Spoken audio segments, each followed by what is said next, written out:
This is a new DOJ, and we are taking steps to protect Americans, American citizens, and angel moms, like the mom standing right behind me, who you're going to hear from in a moment. New York has chosen to prioritize illegal aliens over American citizens. It stops today. We are back, and we are back, y'all. Thank you for watching today. Go ahead and hit that like button, everybody. Hit the like button because we predicted what was going to happen, and now it's happening, y'all. Look, I told y'all that the state and the federal government was going to continue to be at loggerheads, and now we have the proof that things are kind of, I don't want to say spiraling out of control. I'm not alarmist, okay? But things have definitely, the temperature has been ratcheted up. Let's just say that. Now, why do I say this? Because the Department of Justice under Pam Bondi, she was confirmed and sworn in, just a week or two ago? She has now announced a lawsuit against New York, Hochul, and Letitia James over the sanctuary status. Let's read. The Justice Department announced Wednesday it was suing New York State over its policy of limiting cooperation with the federal immigration enforcement, with Governor Kathy Hochul, State Attorney General Letitia James, and DMV Chief Mark Schroeder in U.S. Attorney General Pam Bondi's crosshairs. Quote, "This is a new DOJ," Bondi announced. "New York has chosen to prioritize illegal aliens over American citizens. It stops today." Y'all saw that in the coming up. So if you want to see the entire press conference, stick around to the end. We're going to run the whole press conference at the end of my lovely diatribe here. Quote, "As you know, we sued Illinois. New York didn't listen, so now you're next. The lawsuit, filed in the Northern District of New York and obtained by the Post, targeted the Empire State's green light law, which grants driver's licenses to illegal immigrants. The 2019 law also bars inquiries into immigration status and bans the state DMV from sharing personal information with the feds and law enforcement unless ordered by a judge. Licensees are also alerted if a federal immigration agency requests their information." Y'all, I remember the other day when I was talking about political capital, and I was saying, why would you spend your political capital on something like this? I don't get it. Why are you trying to shield people from the federal government? Like, if everything were perfect and we lived in a perfect world and all the American citizens were already happy and there were no homeless people and there were no babies without food, etc., then I could understand, like, yo, everything's perfect. We have additional resources and time and political capital and political will to help people who the federal government wants to kick out the country because they don't have permission to be in the country. I would get it at that point. If we want to provide basic services so people who don't have immigration status, so that they don't freeze, so that they don't starve, I do get that. But why do we want to try to hide them from the federal government? Which to me seems at least borderline criminal. Anyway, y'all, let's take a look at this news report on the situation. As we've been on the air, the Attorney General is announcing the Trump administration is now filing charges against the state of New York and its top officials. Why? Watch this. New York has chosen to prioritize illegal aliens over American citizens. It stops today. New York didn't listen. So now you're next. So part of this immigration push from the Trump administration. But it comes as we're also seeing immigrant rights advocates led by the ACLU file their own suit asking a federal judge to require the Trump administration to give migrants detained at Guantanamo Bay, migrants including the ones you're seeing here, access to lawyers. So yet another lawsuit now against something that President Trump or his administration has done. And you've already seen the way that federal courts have slowed or stopped or held up in some capacity some of the other moves that the Trump administration has tried to take, setting up what could be a high-stakes showdown between the executive and judicial branches of government. President Trump, right before we came on the air, talking about that tonight. Watch. I follow the courts. I have to follow the law. All it means is that we appeal. But that gives people time to cover their tracks. I want to bring in Gabe Gutierrez, who looks like he's outside the West Wing of the White House now tonight, Gabe. And let's start with this lawsuit now that it is a civil suit, I believe, that the DOJ is filing against the state of New York. And really, it's kind of a microcosm of this clash that the Trump administration has had, that the president himself has had with the city of New York, the state of New York, as it relates to immigration now for a while. Yeah, that's right, Hallie. Yes, greetings from a wet and rainy West Wing here outside the White House. But yeah, Attorney General Pam Bondi really, arguing that the Trump administration really trying to back up what it's been doing thus far, backing up Elon Musk and saying that that the administration is merely going by the will of the people. A lot of millions of people voted for Donald Trump, and we've heard the administration over and over again trying to make that case that, in their words, what they view as activist judges trying to get in the way of what this administration is doing. The Attorney General is not shy at all about saying that this could go all the way to the U.S. Supreme Court. And we expect that to play out not just in this case, Hallie, but in many of the other legal challenges and legal battles that we see playing out in Washington and across the country right now, Hallie. We also heard Pam Bondi, again, the new AG, talk about Elon Musk and the lawsuits the administration is facing as we talk about these legal challenges here on some of the executive orders that Musk and his Doge group, Department of Government Efficiency, are tasked to carry out. Yeah, that's right. And she says that she will back up Elon Musk and what the Department of Government Efficiency is doing. Of course, we heard from Elon Musk for the first time, taking questions since President Trump took office, right behind me here in the West Wing. And he was emphatic that this is a mandate that the Trump administration was given by the American people. So we've heard over and over again from the White House that they plan to fight this vigorously, and they expect to be vindicated in court, Howard. So as you can see, y'all, this is an area of law that it's heating up. It is absolutely, it's one of the most important things that's happening in the country right now from a constitutional law standpoint, because it is testing the power of the states versus the federal government. And I'd like to hear what you have to say. Do you think that the federal government is going to be able to force New York to comply? What do you think the courts are going to rule? Because at this point, it's going to go to a court. Are they going to take the side of the feds, or are they going to take the side of the states? And I think Pam Bondi, she says if it goes to the Supreme Court, they'll definitely get the win. She's probably right about that. So they kind of have the ace in the back pocket, if you know what I mean, because the Supreme Court's going to probably back the federal government up on this issue. But I'd like to hear what you have to say, y'all. Y'all let me know in the comments. Y'all, listen, I've been saying it. I'm going to keep saying it. I appreciate y'all watching these videos. You must be sharing them out because they're blowing up. Keep doing that.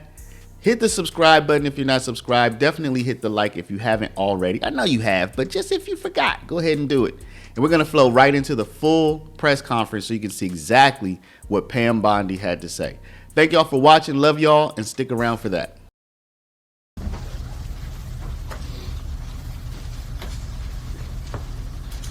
Good afternoon.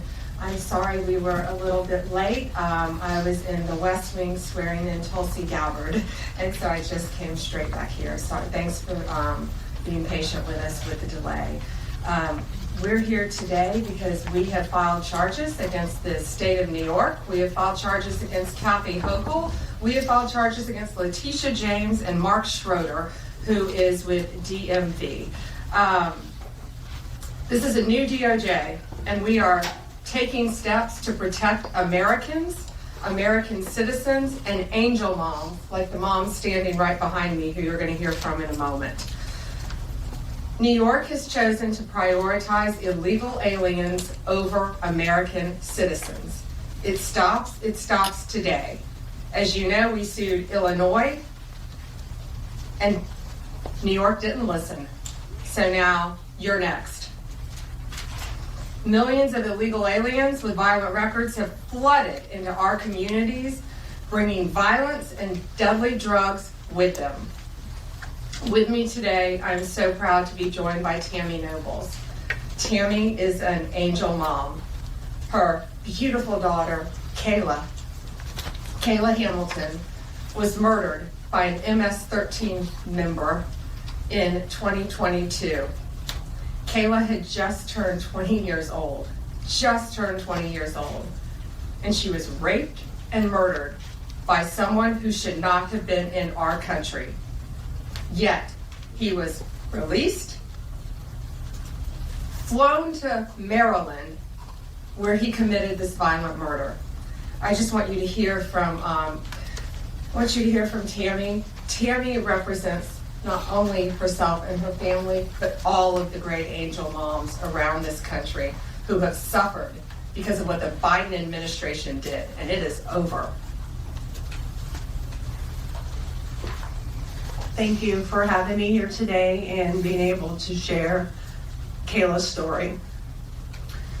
Her murderer was able to come across the border knowing that he was flagged as an MS-13 gang member, and he had a criminal record in 2020 in El Salvador for illicit gang activity. He came over as an unoccupied alien child, saying that he was afraid of gang activity in his country. Health and Human Services called him a nice boy, and he showed age-appropriate behavior. That fell so wrong when he murdered my daughter. He ended up in Maryland, where he was able to rent a room in the same mobile home as her. We thought it was a legit company that were renting out these rooms, but it turned out that it was another illegal immigrant who owned these mobile homes. And he knew Walter from El Salvador. He knew him and allowed him to rent a room with my child. Kayla just turned 20 years old 3 days before she was murdered. Her murderer was only living there for 5 days before he viciously strangled her, raped her, and left her on the floor like trash and robbed her of $6.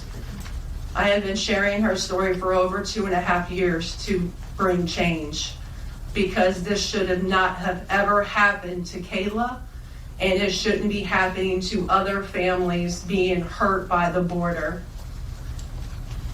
Homeland Security did not do their jobs. They did not check his background. You know, they did say that he was processed. So if they processed him, they knew that he was a gang member and still allowed him here. Health and Human Services did not verify the sponsor and allowed him to go with a sponsor that they don't even know if it was his cousin or his aunt. And he was able to leave the sponsor's house to go live wherever he wanted.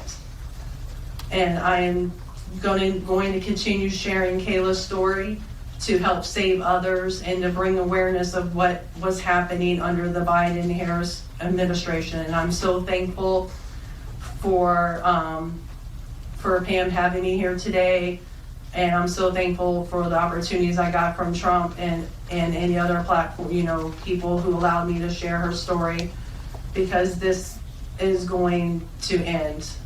No other parent should suffer by having their child murdered by somebody that shouldn't be here. And I'm gonna continue, sharing it, and for Kayla, and also for others. Thank you. And it's my understanding that he also admitted to other murders, correct? Multiple murders. He wrote a letter, and he was intercepted in jail that he committed 4 murders and 2 rapes. And that's who we were letting walk into our country. And that's why President Trump has directed this to stop. And if you don't comply with federal law, we will hold you accountable. We did it to Illinois, strike 1. Strike 2 is New York. And if you are a state not complying with federal law, you're next, get ready. And the great men and women of law enforcement are standing behind me today. We have FBI, DEA, ATF agents. They put their lives on the line every single day to protect us. And what New York has, they have green light laws, meaning they're giving a green light to any illegal alien in New York where law enforcement officers cannot check their identity if they pull them over. Law enforcement officers do not have access to their background. And if these great men and women pull over someone and don't have access to their background, they have no idea who they're dealing with. And it puts their lives on the line every single day.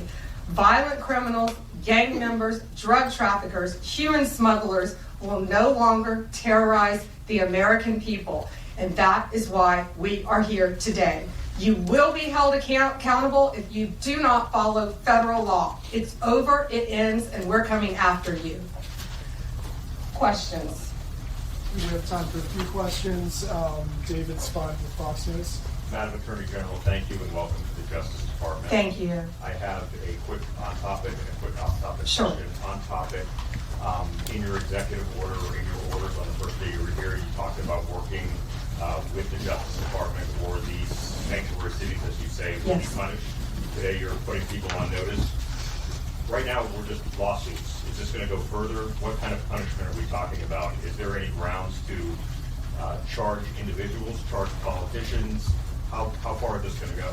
Well, we're going to see what they do next, David. We have sued them all. We personally sued the governor, the Attorney General, Letitia James, and Mark Schroeder with DMV because he has the green light laws. So what they have to do, they have to start complying with federal law. If they don't, we're going to appeal it and we will win. They have to comply with federal law. Did you have a second question? I did have a second off-topic question in this regard. The judiciary today, Elon Musk, who has enormous influence in the Trump administration, posted on X, quote, there needs to be an immediate wave of judicial impeachments, not just one. As the Attorney General of the United States, how do you respond to that? Shouldn't the process work out in the courts before we talk about judicial impeachments? I mean, these are just TROs now at this time. Shouldn't these just play out? Yeah, I haven't seen Elon Musk tweet. He is a friend of mine. He is a great man. I think he's very frustrated with what's happening in our federal government.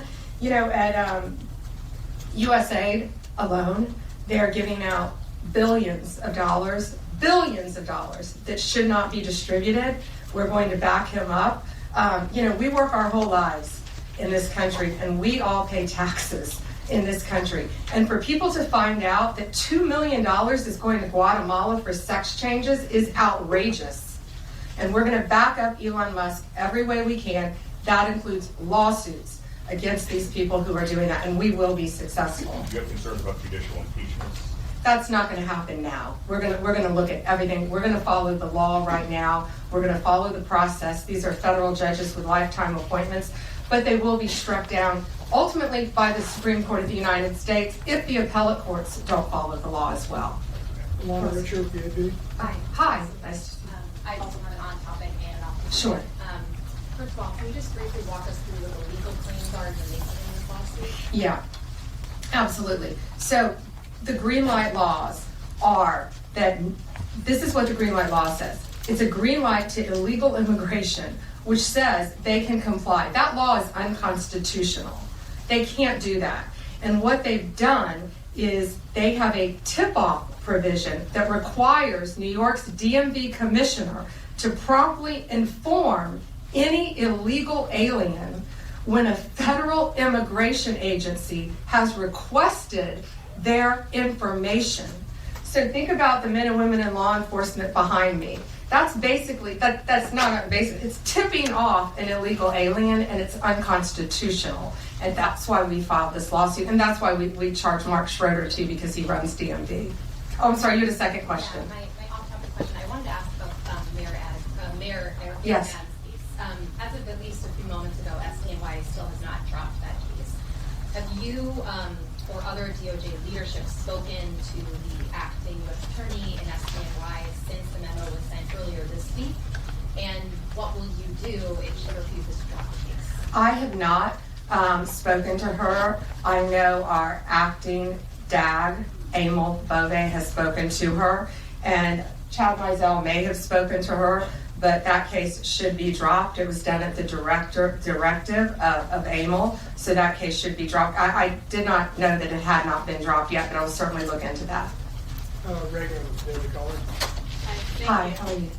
Tom Homan suggested this week that someone from within the FBI may be leaking information about the ICE raids, and that such could be putting officers' lives at risk. Has the DOJ gotten any closer to determining if these leaks are coming from within the FBI? And what will the consequences be if they can identify the leakers from the FBI? Excuse me.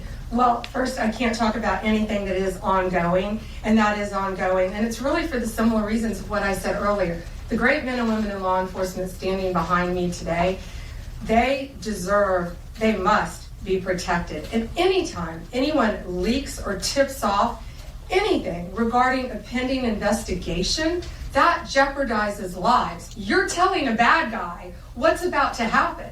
It could jeopardize the lives of all the men and women in law enforcement. We will not stand for it. We will find you. We're going to investigate it, no matter what agency it came from. We don't know for certain. We have an open investigation, so I can't talk about it in detail, but we will do everything in our power to hold you accountable, and it is a crime, and you will be prosecuted when we find you. I got time for one more. Alana Austin, Newsmax. Madam Attorney, thank you so much for your time. I was also interested in hearing specifically what the interactions have been like with Mayor Adams. And I know he has a little bit of a different tone than some of the other Democrats out of the Empire State. And then also Denver Mayor Mike Johnston, because before the President Trump went back into office, he had issued some words about a potential standoff and then walked that back. So I was curious to see what things have been like out of New York City and Denver officials. Yeah, well, we're hoping that in New York, Mayor Adams is going to cooperate with us with the sanctuary cities and the illegal aliens. And has the mayor in Colorado been cooperating? Do we know? I believe he might have now. Yeah, I believe Colorado is now cooperating. That's what we want. We don't want to sue you. We don't want to prosecute people. We want people to comply with the law. This is very simple. An MS-13 member murdered her daughter.